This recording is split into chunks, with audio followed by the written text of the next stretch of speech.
Hello everyone, this is a new video about French literature. I'm using the book Littérature progressive du français.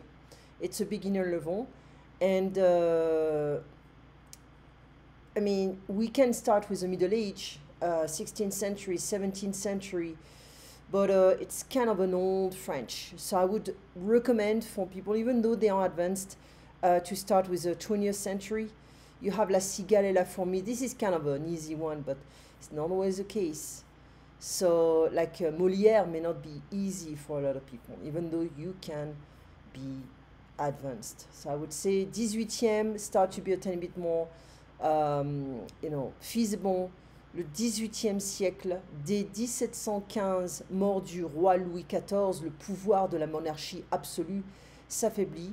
Sous Louis XV, 1723 à 1774, la France est riche, mais les réformes de l'État sont un échec.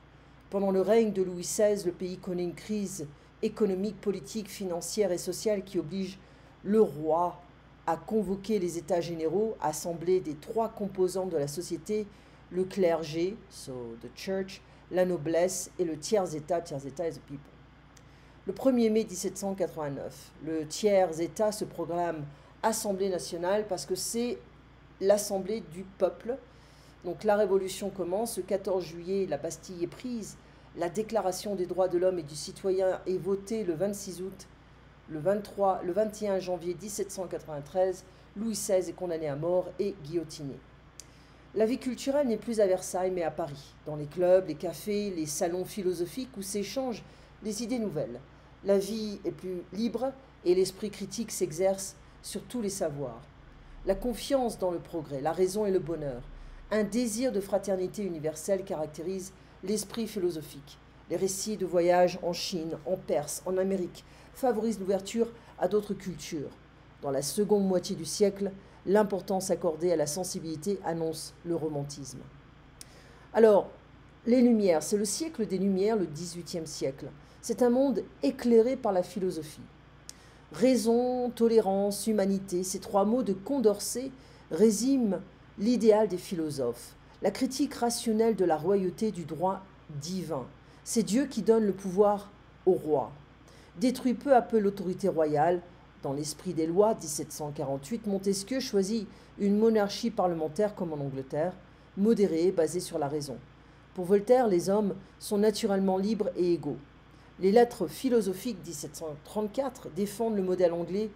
Si Diderot propose un contrat entre le souverain et le peuple, article autorisé politique de l'encyclopédie, Rousseau dans le contrat social 1762 va plus loin. Il conçoit un pacte social librement accepté entre le peuple et un gouvernement qui assure l'administration de l'État. C'est la démocratie.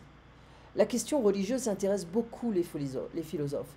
Tous luttent contre l'intolérance et le fanatisme. Face au déisme de Voltaire, il croit en Dieu mais refuse les dogmes des religions.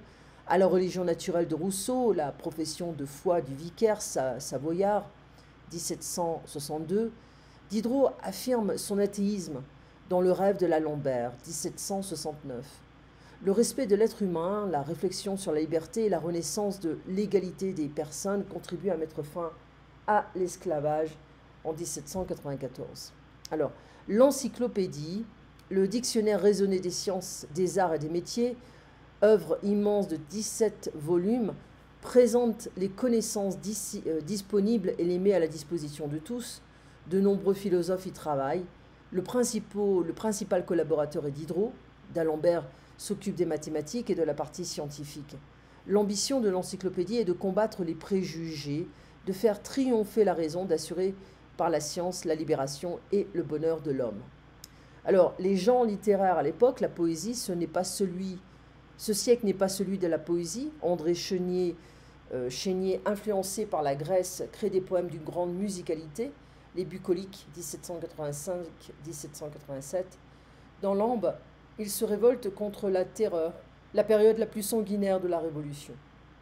Le théâtre dans ses comédies, Le jeu de l'amour et du hasard, 1730, Les fausses confidences, 1737, Marivaux joue sur le langage pour montrer les fantaisies de l'amour.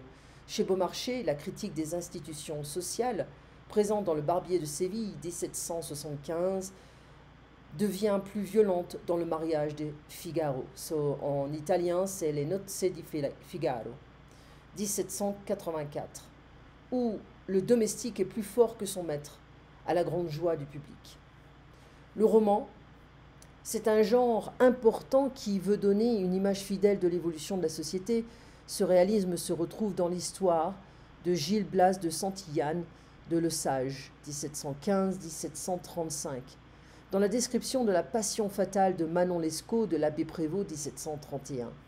Le roman épistolaire connaît un succès considérable. Lettres persanes Montesquieu, 1721, critique des mœurs et des institutions. La Nouvelle Héloïse, 1761, où Rousseau essaie de réunir passion et vertu. L'élision dangereuse, Laclos, 1782, où l'intelligence se met au service du mal. Voltaire fait connaître ses idées dans les contes philosophiques, Zadig, Microméga, Candide, et Diderot remet en question l'illusion romanesque avec la religieuse, le neveu de Rameau, et surtout Jacques le fataliste. Quant à Rousseau, il se réfugie dans l'autobiographie, la sensibilité des confessions est pré-romantique. Donc ici, on est quand même avant la Révolution française, où on a quand même les prémices d'une révolution, d'une révolution culturelle, tout avant tout. Nous avons donc ici Montesquieu, c'est un peu difficile, mais ça peut être intéressant. Donc on pourrait commencer avec les lettres persanes.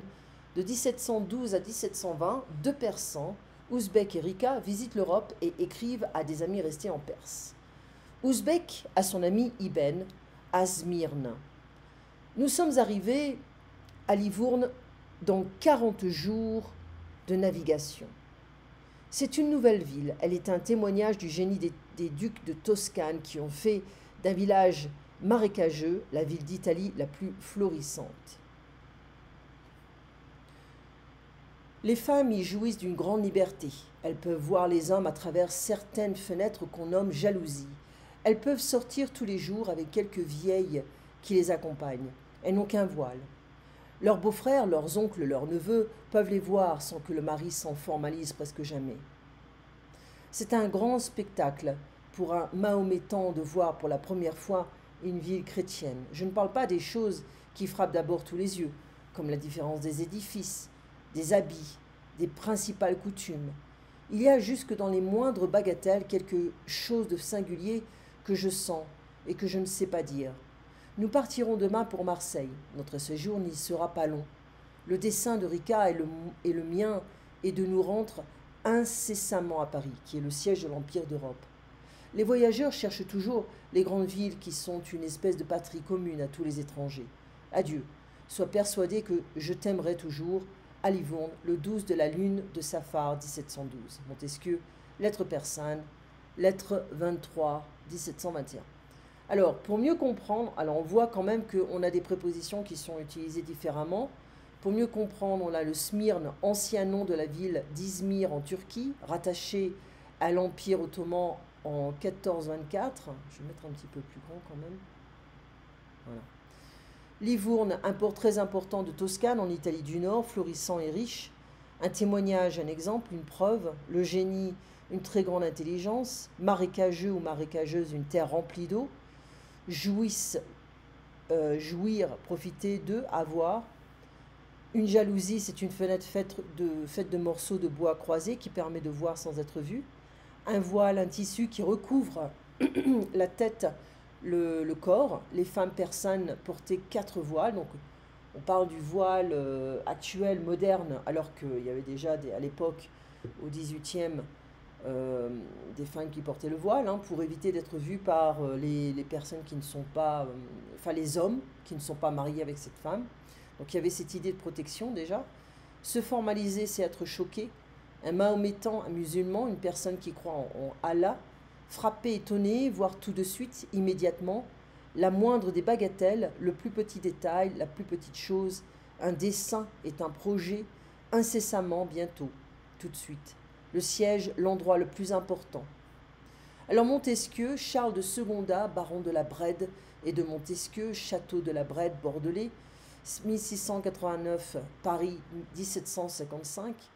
Fils de la noblesse, il fait des études de droit et devient président du Parlement de Bordeaux Les lettres persanes, critique sociale de la France et de l'Europe du début du XVIIIe siècle, paraissent en 1721 et rencontrent un grand succès. À Paris, il fréquente les salons littéraires de Madame de Lambert et Madame de Tencin. De 1728, date de son élection à l'Académie française, à 1731, il voyage en Europe et analyse les systèmes politiques des différentes nations.